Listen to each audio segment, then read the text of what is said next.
Hey guys, thanks for showing up to the Media Hub Spotlight, where we are totally focused on bringing you some digital skills. And tonight we are going to take a little bit of a sidestep, and we're going to hear from Bobby Burns, an award-winning wedding filmmaker, and he's going to talk to us about the anatomy of a wedding film. And so Bobby's been in the wedding industry for 15 years. He hosts his own wedding company called Redmond Digital Media. In addition to that, he has one of the largest educating communities that connects the wedding filmmakers from all around the world called Wedding Film School. You can find it on YouTube and just search Wedding Film School. But Bobby's going to share some of his knowledge and his wise wisdom and experience with us tonight. And so I am so stoked to introduce Mr. Bobby Burns. Bobby, how you doing? I'm doing great. Thanks for having me. I'm pumped. You're welcome, man. Yeah. Earlier, I know we were talking, but it's been so long since we've seen each other. Yeah. I'm so stoked. I'm actually even a little nervous Well, because don't be. I haven't seen you in so long. It'll be just like riding a bicycle. We can chat, hang out, everything. So Awesome, brother. Well, with as much as I'd love to shoot the breeze and just kind of catch up, let's just dive right into it. And yeah. One of the questions that I think a lot of our students really want to know, next to all of your experiences, what exactly goes into a wedding film, like the anatomy of it? What does that look like just to start things off? Yeah. I mean, so a wedding film can take like any different form. There's like highlight films, there's like feature films, doc edits, probably more than that. There's teaser films, and probably more than even that. So, and even within those, like what somebody considers to be a highlight film is going to be different from company to company. It's even different, like you can have different lengths. Like we offer different lengths of edits, two mainly.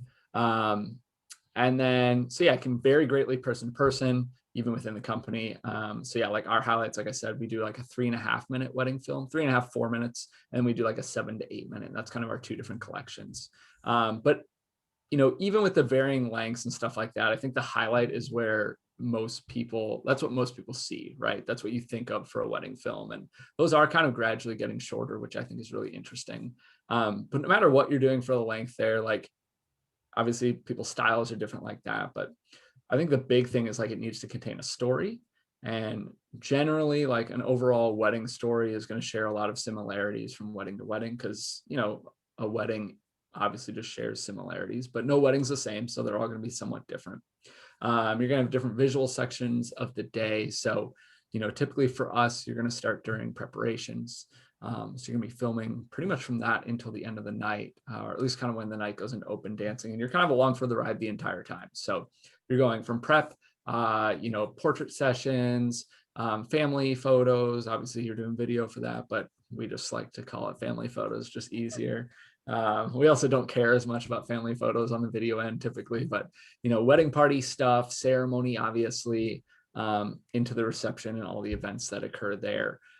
So you're kind of taking these, visual sections of the day. You're also getting different audio options, and that's what really kind of determines your story. And so that's really important. I think that's something a lot of people overlook. But audio from the day is what really drives that story, and that can take a variety of different forms. That can be vows. We have people read letters to each other sometimes. That can be speeches from the reception, something like that. And even within that, like you could have kind of all those same things, and an elopement wedding could look way different than a country club wedding. So the anatomy of a wedding film can be very different. Like I don't think there is a one size fits all, but ultimately it's an underlying narrative that tells like a personal story of the couple, and then it's covered with cinematic style shots. I use cinematic, I kind of hate using that term, but what people would call cinematic style shots combined with music, and all of those aspects and more play a role in kind of driving the film and the story forward and resonating on an emotional level, both with your client and then also, with whoever could see it. So strangers, like I have tons of couples. I just met with a couple like 2 days ago, and they're like, yeah, so like I was on your website and I was watching, like Complete Strangers films, and I was crying, and I'm like, all right, cool. Like, that's what I want to hear, kind of. I mean, sorry, but I love that. So yeah, I don't know. I don't know exactly how to answer that. I mean, there's a lot of things that go into a wedding film, and it can look different. I mean, ultimately it's whatever you want to make. And it's great to be in a creative field, but you also have to be a business owner. So as long as the crossroad of finding something that you can make, that you like to make, that you feel pushes you creatively, and there's a client who wants something like that, I mean, that's ultimately what a wedding film is. There is so much, and I feel like you even alluded to that. There's so much inside of an anatomy of a wedding film, and I'm Yeah. even taking notes, just trying to remember how much there is. Yeah. But there are a few points, and Bobby, if it's okay with you, can I just bounce off of some of those points that you talked Yeah. about? Let's do it. You had talked about audio options and how sometimes that can determine your story. Yeah. Why is that, and how do you use that in a wedding film? Yeah. I mean, audio is what you're going to get that, you know, obviously obviously the visual sides are personal too. Like, this wedding contains this bride and this groom, and it's this location, and it's decorated how they wanted it to. So there are, visual cues that are personal or specific to that group, that person, that bride and groom. But nothing visual alone tells a story. And the way you get a really personal film, a film that evokes a lot of emotion, is in the words that are said. And that's really where your story comes from, I think. I mean, I've seen some visual only films that are great, but even then they're visual only, and I feel like they're missing something. So having, you know, like, I love when couples write letters to each other, and we'll have them read them. We actually do it. Like, I try not to interject myself too much in a wedding day. I want it to happen how it happens, but that is something, if they're willing to read it on camera, that I want to capture them reading the letter that they wrote. So, we'll take 5 minutes with the bride, 5 minutes with the groom, and we'll just get audio of them reading the letters. And that can be a really great way to build this story up in a wedding film. And of course, it's never just that. It's peppered in with part of a ceremony or a funny story that was told, or, it can be a variety of things. And even that you can take, like, we have weddings that are way more like upbeat, fun, carefree. And we have weddings where it's more, the couple, the things that are said, etc. The feel that we're going for in the edit is a little more emotional, dark and moody, or something like that. So you can take it a lot of different ways, which I think is really cool. It's funny you mentioned that one audio is so useful to the visuals to help push that story forward. And then Yeah. at the end of the day, a wedding film can be taken many different ways. And I bring that up because there are a couple moments in your answer about the anatomy of a film, where where where we get to make something. Say maybe I'm the filmmaker, I Yeah. get to make something.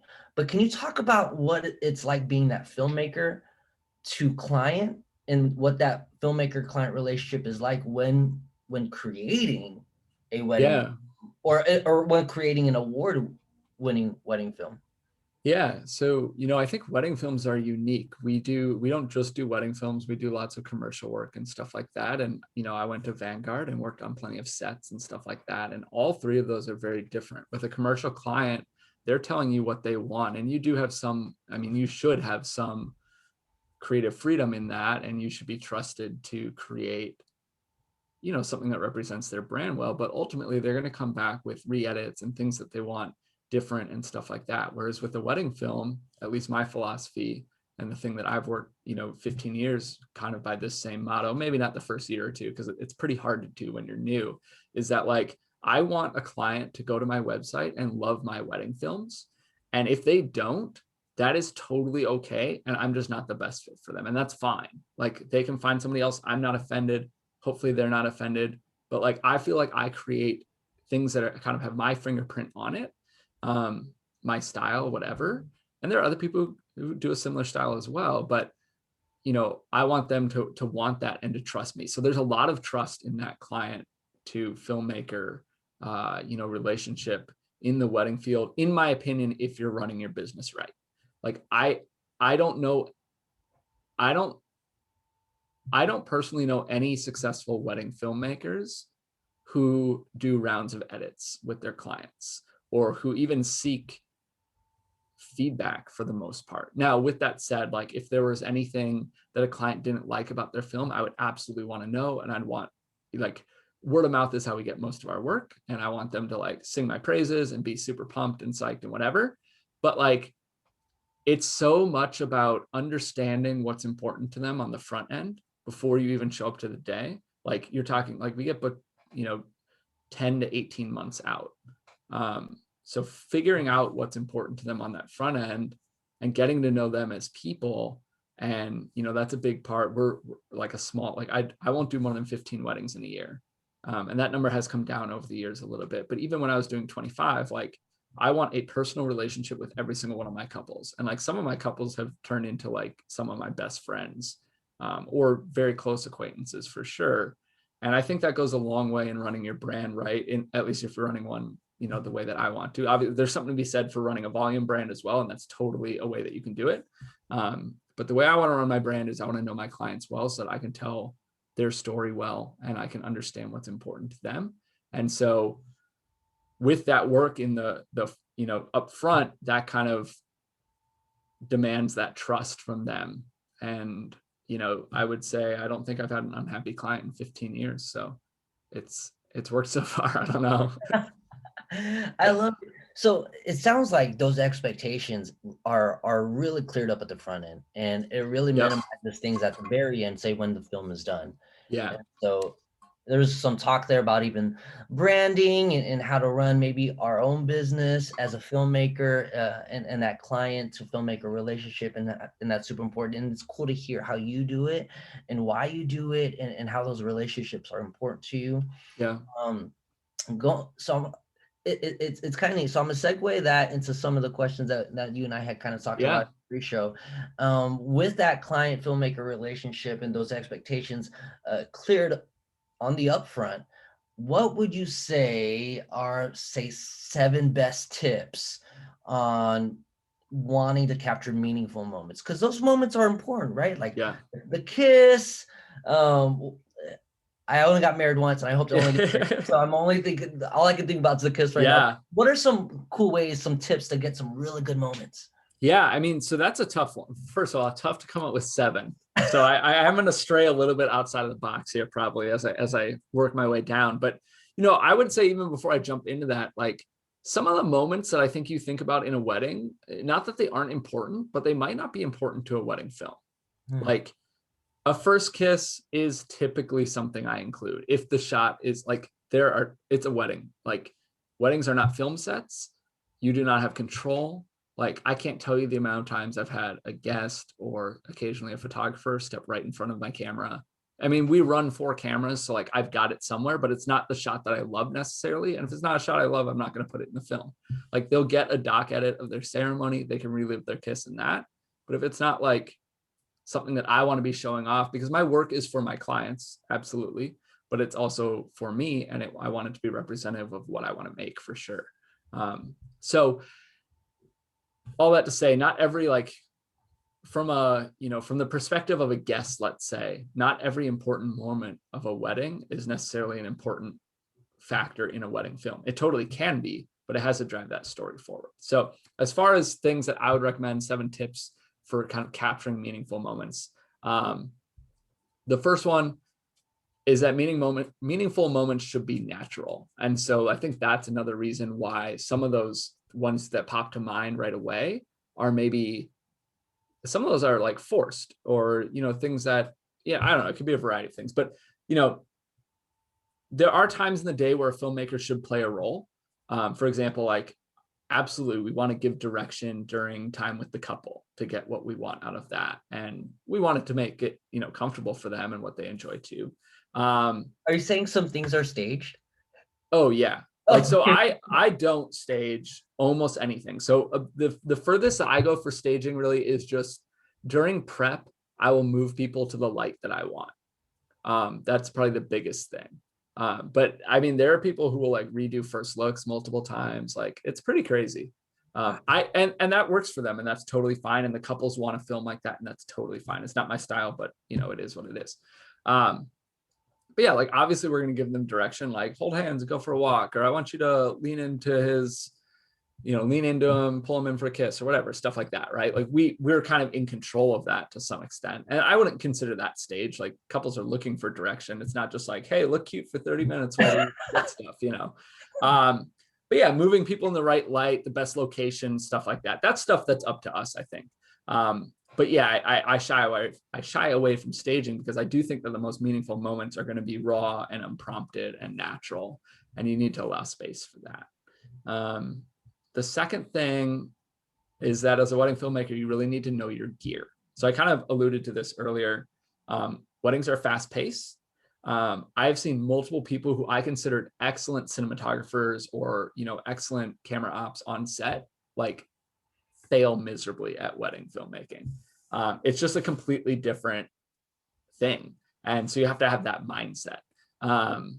You don't get time to set up shots, really. You don't get time to adjust your lighting, or even set up lighting sometimes, other things like that. So, what is in your control is what you've got in your hands, which is your camera. And you need to be able to work quickly so that you don't miss moments or capture them poorly. Like a moment that you capture and you're rolling that's out of focus or overexposed like crazy doesn't matter. Like you can't use that, so really knowing your camera and literally like being able to work it with your eyes closed. I mean, obviously you have to see stuff if you're exposed right and you're focused, but like you shouldn't have to think about what you need to change and how you need to change it. If you're filming with your eyes closed, Bobby, I bow down, brother. I'm not, but I don't know, maybe someday, maybe in another 15 years. So another thing I would say, so I guess this third would be to like anticipate things appropriately. So that's a lot of wedding filmmaking. And some of that comes with time in the industry, but as you do more weddings, you should be developing a sense of what is about to happen. And further than that, you should basically see, they're going to come from here. They're going to meet here. I'm sure there's going to be something there. What do I want to get? Oh, I want to get his reaction. So I need to be over here for that. Or I need to set up multiple cameras and I need, so there's a variety of ways to do that. Or I have two shooters or, whatever. So, but yeah, the anticipation. Walkie-talkies, Bobby? I'm not. I know plenty of people who do that. I don't.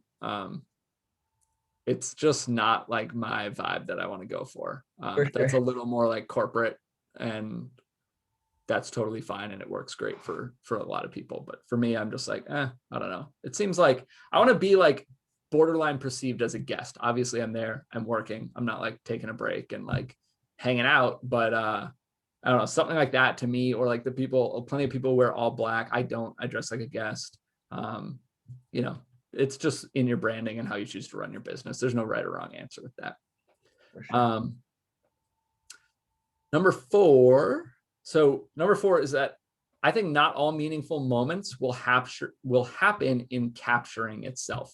So, you're talking about meaningful moments in a wedding film, and a lot of the overall emotion or meaning to some extent is built in the edit. And it's a combination of a variety of things and how they play off one another. So, it is important to capture meaningful moments like the first kiss or something like that, because you need to have those in order to build them into more meaningful and more emotional moments in the edit. But it's maybe more important to create meaning and emotion in the edit with what you've captured. So, I think that just, wedding filmmaking is like you have to wear every hat, both on set, and you obviously have to edit, or you can outsource stuff too, or you can hire shooters, whatever. But like, you have to be capturing the moments, and you also have to be putting them together appropriately. Because if you put them together wrong, it doesn't really matter if you captured them right. And if you can put them together right, it doesn't really matter if you couldn't capture them right. So it kind of appears in all stages, I would say. Yeah, that's great. I think that line alone, if anyone takes anything away from tonight, it's meaningful moments in the edit and how you put them together. Yeah. That's great. And it's interesting if you ever play it, like if you ever shoot a wedding or like somebody has wedding footage and you can play around with it or whatever, like the different type of film you can make with the same footage is pretty crazy. And that can come down to how you're lining stuff up, what audio you choose to use, what music you use is a big impact on the feel. So yeah, I don't know, that all those kind of come together. Yeah, Um, that's neat. Sorry, sidebar. yeah, When you talk yeah, about no, I love it. how many versions, how many different stores or different types of fills that maybe a person can use with one type of wedding footage. Yeah, It reminds me of like those Home Alone trailer cuts when it's like a horror movie. yeah, it's honestly, it's the exact same idea. Like you can make this super like slow motion, emotional, slow paced edit that's super romantic and whatever, or you can make like a literal like club hype video. Like our teaser films are like hype videos, and it's the same footage, you know. It's cut differently, it's edited to different type of music, it's fast paced, and you know, it gets people amped up for their wedding film and whatever. So yeah, I don't know.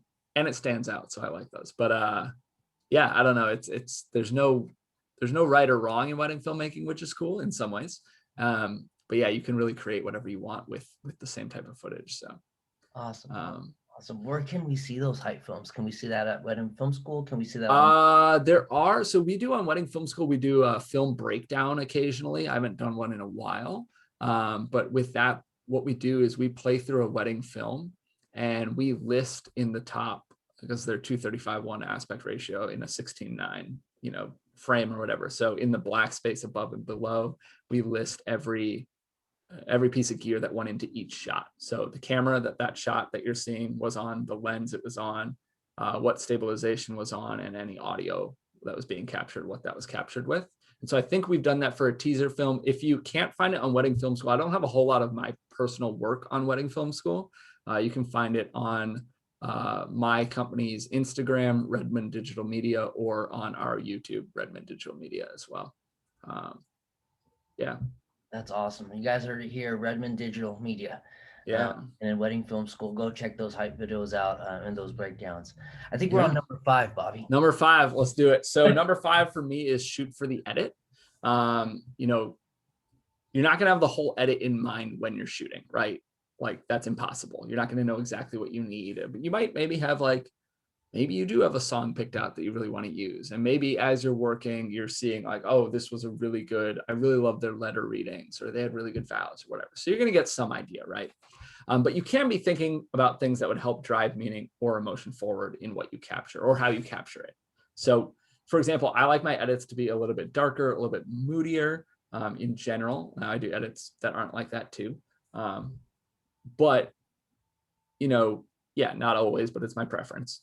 So I want to be sure to shoot in that style to help match that narrative. So like, I kind of mentioned that I'll move people to the light that I want. So in prep, a lot of times, especially with the groom, I'm going to turn off every light that's in the room that he's getting ready in. And I'm going to utilize, you know, one window light, and it's going to be a darker, moodier look. The light's going to be nice and soft on his face or his hands or however I have him face. And it's going to, you know, fall off pretty quickly and leave him in like a pretty dark space. There's a lot, I can use a lot of negative space. I can silhouette him, stuff like that. And all that is, you know, a stylistic choice in how I'm capturing because of the edit that I want to make.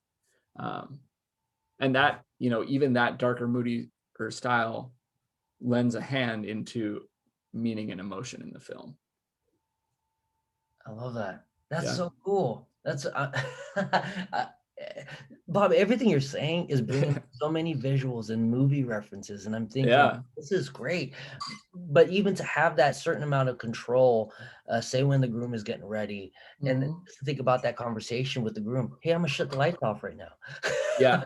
That's one thing. Like, this is not one of the meaningful things or whatever, but you know, one of the biggest things that I tell, you know, people newer to the industry is, you know, it's okay to ask for what you need. Now, I don't want to stage things. I don't want to redo a first look. I don't want to fake any emotion, but I am there to capture the best wedding film, or, you know, create the best wedding film that I can. And they aren't professionals in my field. I'm probably the only one there who's a professional in my field, right? So I know what I need and I know what I don't need. And what I don't need is a window giving me this beautiful light and a bunch of tungsten lights all over, giving me mixed lighting colors and, you know, weird skin tones. So ask for what you need. And it can be really, really hard to do. Like for the first couple of years, I was very much like fly on the wall.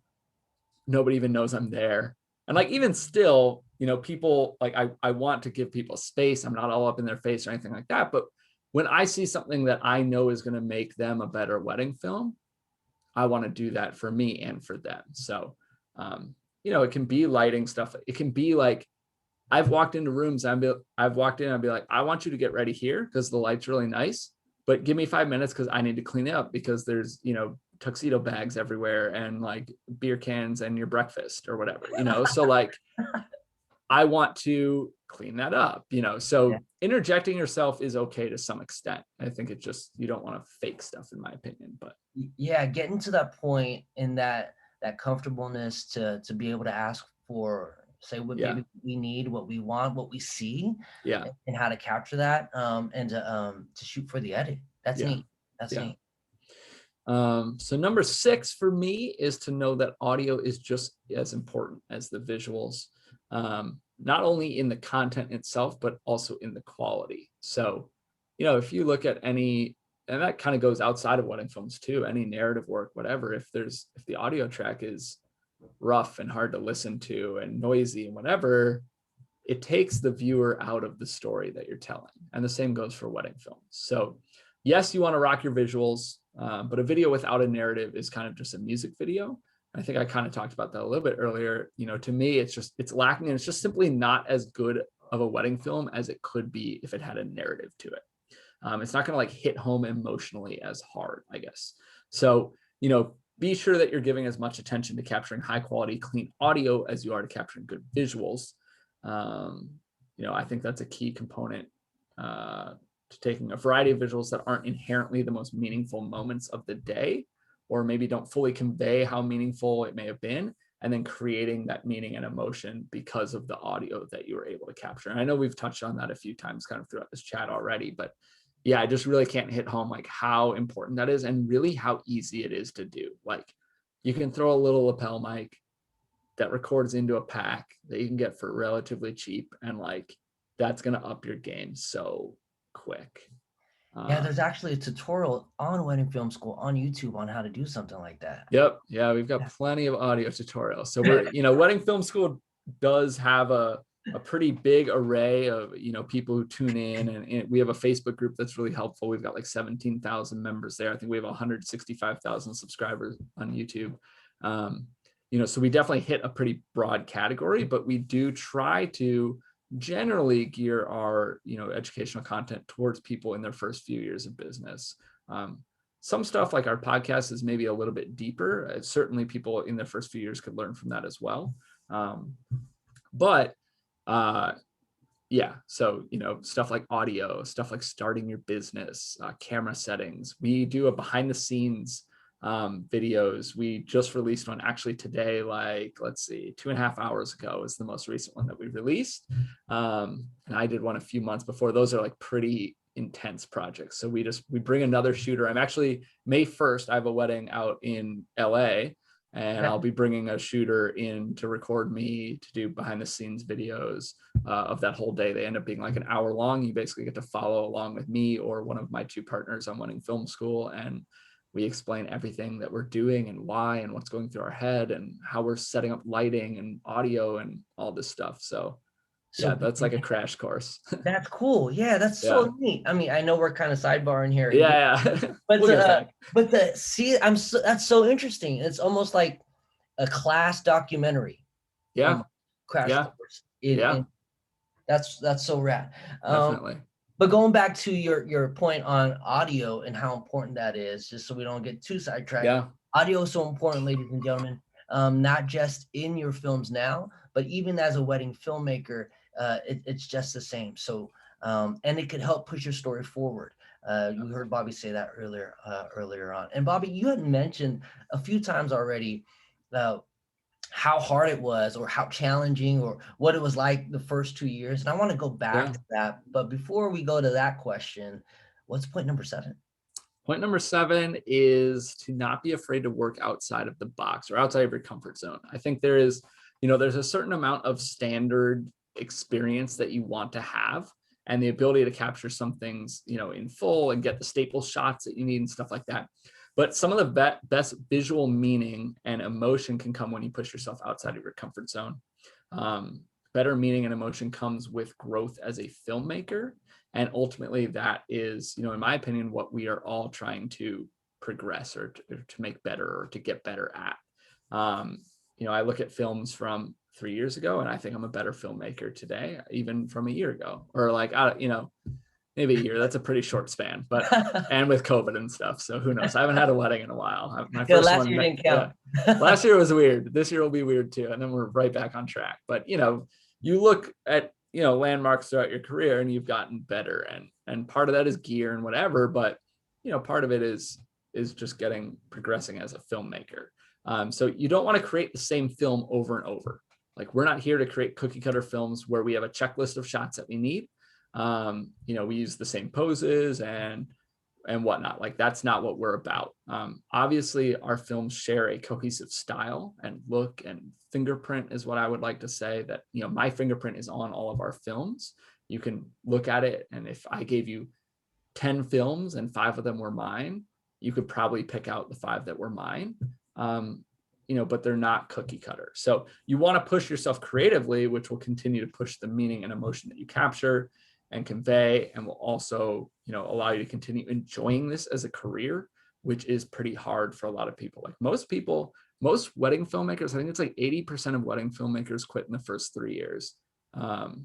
And, or maybe it's 80%, maybe it's in 5 years. I think only 20% make it past 5 years, and very, very few make it past 10 years.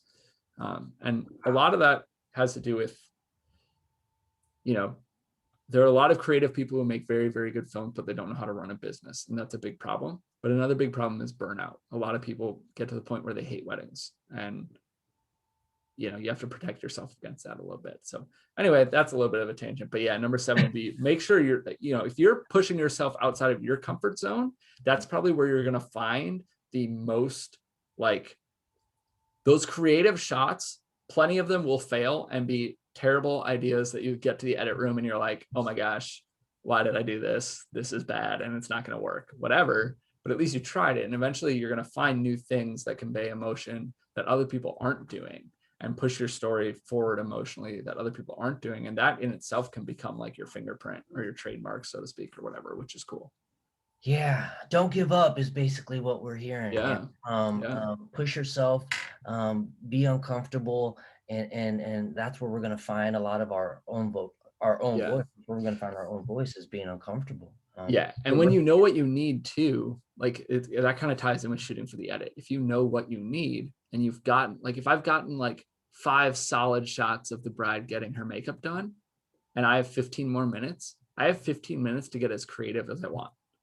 And maybe none of those shots work out, and that's fine, because I already know that I have what I need. Like, that is just icing on the cake. And if all 5 of them work out, maybe I've found this new shot that I really like, or that I think really adds this awesome emotion when it's tied with this audio clip and the drop in the music here, or whatever. Like, so.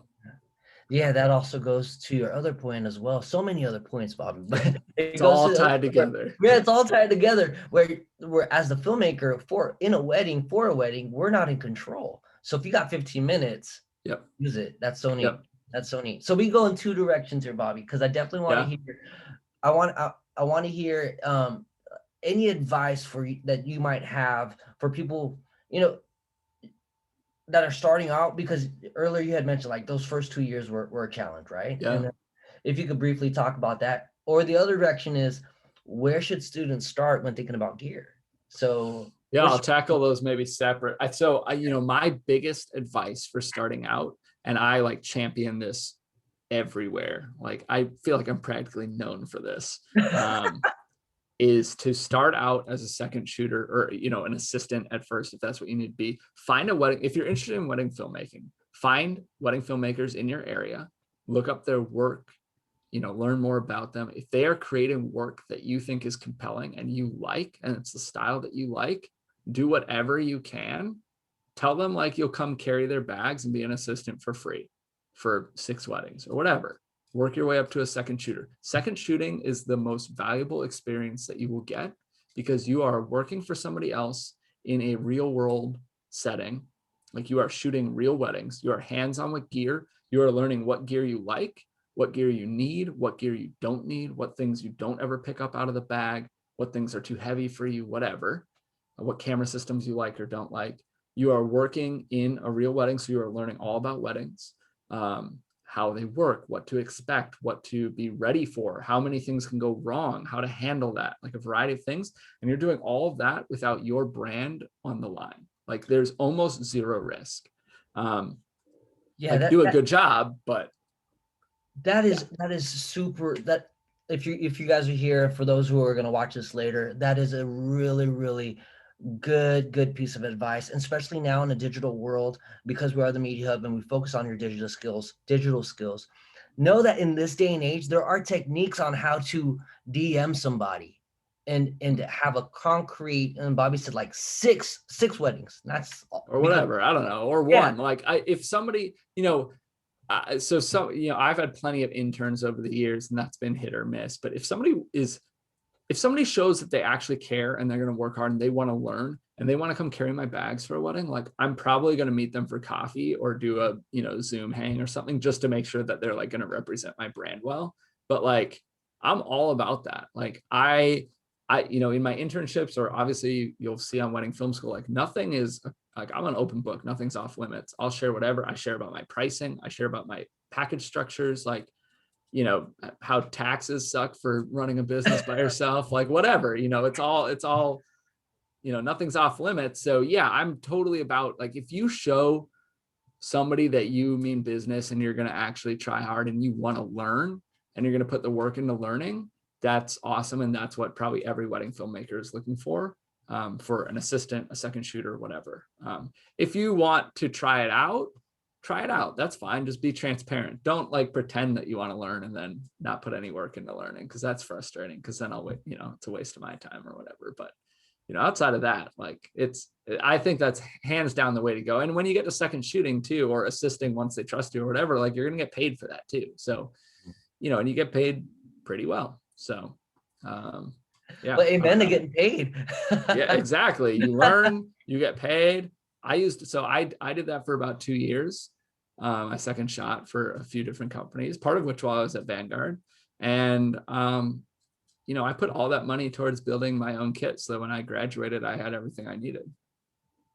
Talk about that kit. Where should yeah. So we talked. Yeah. So gear wise, I mean, my kit that I had 10 years ago or whatever is different than probably what you'd want today, but obviously it shares a lot of similarities. So gear wise, we shoot on Sony mirrorless cameras for video. I've used a variety of brands and different types of cameras. And, the reality is, I think this is important, is that while these cameras give me things that make my life easier, or maybe make me create a higher resolution film or something like that, like you don't need the latest and greatest camera to make a good film.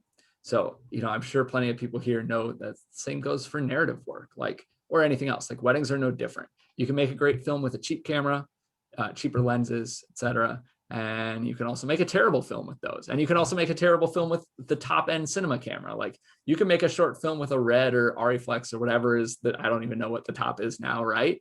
With a $30,000, $60,000 setup, and make a terrible film. And you can also make a great film. So there's way more that goes into it than just the gear. And I think a lot of people get hung up on, oh, I can't do this yet because I don't have, I need this camera. Or, a lot of those people who are great creatives and are making great films, but aren't running a business because they're upgrading their camera every single year. And they're not, they're never really pushing it to its limits. They're not hindered by the camera usually. So yeah, what I like to do is basically, I ultimately ask this question for any gear purchase, camera or otherwise, is, will this either A, make me money, like directly impact me profiting more, or B, make my life easier. And if neither of those boxes are checked, then I probably am not going to buy it. I think those are the two biggest things. So it's a little bit different, obviously, starting a kit versus having one and making conscious choices to upgrade different pieces.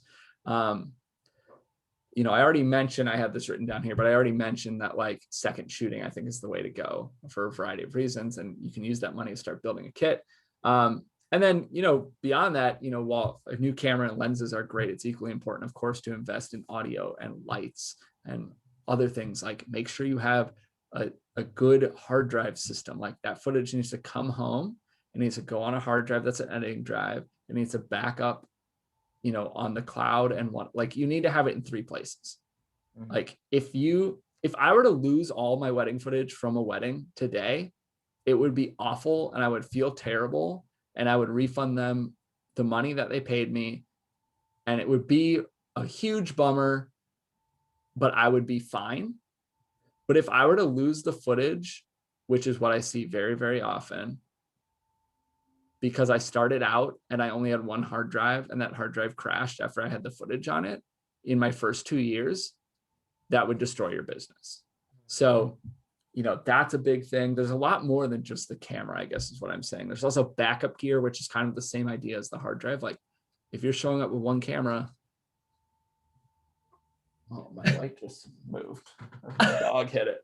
If you're showing up with one camera, like I have been to weddings. I just shot a wedding. Well, not just because, COVID and whatnot, but last June, it's actually in the middle of COVID, I shot a wedding in Jamaica, and I got there and one of my cameras was malfunctioning. Like, I don't know what the deal was. The internal stabilization sensor like got locked or something. It got like jammed to a corner. Like I was down a camera, but I had 4 cameras with me. So like, it's fine. Things like that will happen. It's rare, but it will happen. And that same goes for like audio. Like you want at least 2 sources of the same audio. Like I want to put a mic on somebody and I want a mic, I want to feed from the DJ, stuff like that. So there's a lot that goes into it, but I think ultimately, that's why second shooting can be so great, because you'll really get hands-on with so much gear. Yeah. And then, just making sure that you're investing in things that either make you money, because the business side is what's important of this, if this is what you're doing as a career, or make your life easier. So it has to be reliable, things that allow me to work more quickly or efficiently, bags that allow me to have what I need on me at all times, stuff like that. And this is a total random one, but this is like the other thing I feel like I'm known for, which is like, I'm a big, big believer in not using a gimbal. Not ever, but like learn to shoot weddings without a gimbal before you use a gimbal. Same goes for a drone, stuff like that. Like I think wedding filmmakers specifically, stunt their growth when they choose to introduce a gimbal in their first year or two, and there are plenty of people who do it and do great work too. But in a very general scope, I think that, if you start with one, you're likely not intentional about your shots or your movement or your framing. And you kind of just run around. You're like, oh, I can get this. I can get this. I need to get this. I need to move at all times. And you're not thinking about those 3 things. And I think that can really hurt how you learn to really capture a wedding and tell a story, and being intentional about what's in frame and how it's lit and how it's, framed and stuff like that. So, Yeah. Yeah, you heard it here first. If you're thinking about gear and you're starting out, just remember that it's not just about the camera or the sound gear, but it's also about the backup gear, the computer, the yeah. hard drive. And I love that advice to not start off using a gimbal, and how that can possibly, in a general scope, Yeah. stunt maybe a filmmaker's growth when shooting a wedding. I love it. Yeah. I love Or at least be conscious of it. And yeah, some of that stuff is specific to weddings. Like, obviously you probably want a backup solution if you're on set, or at a commercial shoot or whatever, but like you can reschedule that. You can't redo a wedding. So there's there's some inherent, risk or whatever. I'm not sure exactly what the word would be, but excuse me, there is an added layer of like stress with the wedding because you can't redo it. So yeah.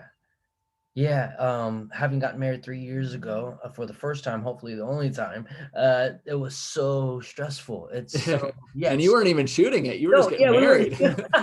we were shooting, and the sound went out when like Yeah. before the bride was gonna walk out. It was wild. It was wild. Um, yeah, there was something you had just said and I forgot it because I went on a tangent. But Bobby, I definitely thank you so much, you guys. I want to move into a time of question and answer and some Q&A, but check out Wedding Film School on YouTube. You can also check out his company, Bobby's company, Redmond Digital Media. It looks like we put the the Instagram handle in the chat. You can check that out as well. Let us know if we got You that can wrong. check out my post from probably like 3 months ago is the last time I posted or something. I'm super bad at posting on Instagram. I'll like go in like, actually I was like trying to do like TikTok, you know, like as a company, I think that can be like maybe a growth thing. So I was testing it out, like double posting Instagram, and that's probably like the last thing. And I was like, I don't understand this. So I love that. yeah, but scroll back a little bit, you'll see some films and stuff. So there you go. There you go. There you go. I absolutely love TikTok. That is totally a sidebar. yeah. But hey, does anyone out there have any questions for Bobby? And any thoughts? Any thoughts that come to mind? Definitely want to open up this time for some questions. Yeah, let's see if there's any questions out there, Bobby. Yeah, totally. I'm happy to answer anything. So Sweet. Does do you go based off what the people want, or do you go like, do you like add little specs to it when you're making your film? sorry, did I miss the beginning of that? Are you just asking if I add things to my film or if I go with what they want? Yeah, that's what I was asking. As far as like visuals or Um, just kind of the way it's edited together or stuff like that? yeah, what did you say to it? Yeah, so I think did we talk about this before we went live? Maybe, Xander. I think it was right in the middle. I think Okay. Yeah. So, I don't, we kind of talked, and you can go back once this is posted or whatever, but we talked about that relationship between the client and me as the filmmaker. And so I'm a big proponent of like, I want somebody to look at my work, love my work, and love my style and book me because they trust me to create something like that. And if they want a different style or there's something about my work they don't like, that's totally fine. Like I won't be offended by that. That is, people have different tastes, but then they're probably just not the perfect fit for me. And that's okay. You don't need every single job that potentially comes your way. That's how you get to burnout, basically. So as far as the edit themselves, there is no back and forth. They're not sitting in with me in the edit room. Like they are trusting me to create a wedding film based on what they've seen of my work. And it's actually in my contract, I have complete creative control of that edit. So, with that said, I think I mentioned like, if there's something they really hate, obviously I want to know, and I want to try to like change that because I want them sharing that work because that's how I get more work. But a lot of that also goes on the front end of just really listening to what's important to them, what they care about, what they like about my work. If they're like, there can be things they don't like, and that's fine. Like I've used some like 8mm stuff occasionally in a couple edits, and I had one bride who I think booked me say like, hey, I think that worked really great for them. I just don't want it in mine. I hope that's okay. And I was like, yeah, totally. Like I want to know that stuff up front. So Thanks, George. Good question. Any other questions out there? Have you noticed sort of a trend of couples more or less wanting the same different couples wanting the sort of same style or something like that? yeah, I mean, I think that's inherent to some extent. Like, I think, I've kind of talked about how I feel like I have my fingerprint or whatever on my films. Like if you looked, if you had a handful of films and half of them were mine, I think you'd probably be able to put them together and say, these all look like they were made by the same person, right? So I think part of that is what attracts couples to, not specific to me, but a couple will look through 5 or 10 websites and they'll say, oh, these are the films. I really like this guy's films. And they might not be able to put words to what it is or really put a finger on like, oh, this is why I like it. I like it because he doesn't use slow motion or because he, I don't know, whatever, right? I really like the color. I really like the use of audio, whatever it could be. And there are some things that I think I can put words to because I'm, a little more obviously being a filmmaker compared to just somebody who's hiring a filmmaker. But so yeah, I think inherently people do kind of, for each filmmaker, they do kind of, trend towards wanting a similar style because most filmmakers are working within their style. So yeah, I'm not going to do, if they send me somebody else's work and it's very different than mine as an example of what they want, I'm going to tell them that's so awesome that they know what they want and they should contact that person because I'm not the best fit for that, and not like in a rude way. Like I'll say it's super nice, but so it's different styles. Yeah, but there are like different things that kind of come and go in wedding filmmaking too. So there are some like overall styles, and you know, you see that in wedding photography too. Like for a while, it's more of a light and airy look, and now it's more dark and moody, and you know, stuff like that. So there are kind of ebbs and flows to the industry for sure. Okay, great. Thank you. Yeah. Good question, Daniel. Oh, sorry. I was just curious, outside of like Premiere or whatever your editing software is, do you have Final any? Cut, but yeah. Oh, okay, Final Cut. So do you have anything else that you use outside of that to like Good question. enhance your? Yeah, so I use a program called Isotope RX, like Elements or something like that. It's an audio program. I don't know how much it is normally, but it goes on sale like any like holiday, they will have a sale and it'll be like $30 for the whole suite or something like that. I think And we're all that's on that. yeah. Oh, it's a holiday, they're having a sale. Yeah. So that's a really good audio tool. It does work as a plugin within Final Cut, but it always like crashes my editor. So it has like a standalone program too. So I just run things through it there. Let's see. I'm going through the bottom of my The bottom of your Mac. With all that. I mean, Final Cut is the big one. There are some, like I'll use Color Finale within Final Cut. That's how I apply LUTs and do some color grading.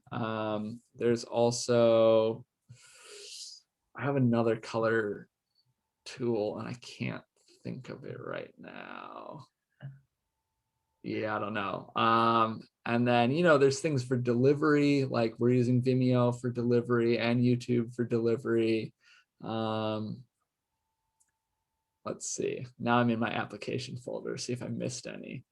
I've used Davinci Resolve for some stuff. That's more for stock footage is how I've used that, because they have a batch export that you can export specific clips, which is really cool. But yeah, Color Finale. I've used a program called X2CC, which is for exporting XMLs between different editors. So it's a bunch of like really small stuff that doesn't really make a big difference, kind of like it makes a big difference because you need to do that one specific task. And there's like a bunch of little plugins and programs that are just like for that one specific task, I feel like. Yeah, I feel like that pretty much hits it. Let's see. I mean, we do photo stuff too. So I use, you know, Lightroom for that, but yeah. For sure. All right, thank you. Yeah. Sorry, I don't have some magic life-changing programs. I don't know. The reality is in Premiere or Final Cut or DaVinci, they're all basically the same. It's just which one you learned on, and you can do pretty much anything you need to do. So at least for a wedding film. Are you using special effects at all, or say After Effects for any transitions, any man-made animations? Yeah, I'm not. I have used some, you know, interesting transitions at times to test them out, but it's all things that you could basically find for being in Final Cut as well. I don't have to go outside of it. You know, you can do light leaks, you can do 8mm like film emulation, stuff like that. And that all works great. And you can do all like, I don't think a whole lot of people are going outside of their main editor into like an After Effects or something like that for a wedding film.